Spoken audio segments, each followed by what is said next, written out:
I mean, that alone is so challenging because I don't know where your earthly father is. I don't know where your earthly dad is, or if you ever had one. I don't know if you've been adopted and you have an adopted family. I don't know if you're in the foster system. Like, I don't know what your background is, but I will go back to me. And for me personally, here I was with my earthly dad, who, when I was 9 years old, him and my mother divorced, and he moved to Missouri.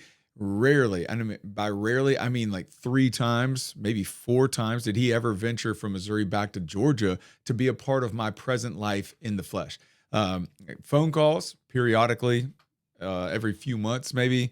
The consistency of even a fatherly or dad role model in my life was missing. I didn't have men in my life except for sports team coaches. And and so for all of them even, it's like I was playing these sports that now I look around and I'm so grateful for those men trying to invest work ethic in my baseball, football, basketball practices. But ultimately, those men haven't been walking in my life as an adult. And they're not in my life, but they were there every season. And I would submit to them and follow them. And I would try to do the plans that they had for me, the future that they had for me.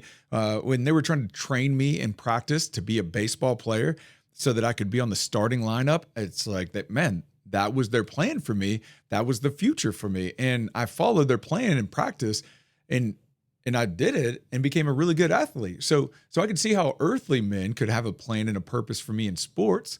I could see how that went so far as to like giving me a dream for my life back in when I was in middle school and high school, wanting to be a professional baseball athlete. And I say that because that was an earthly example of men who had a plan and a future and a hope.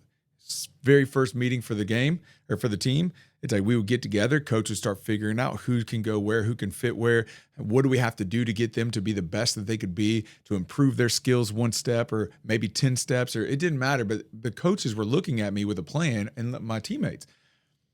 So I say that as like that's a worldly example that we can relate to, the role of a coach in your life.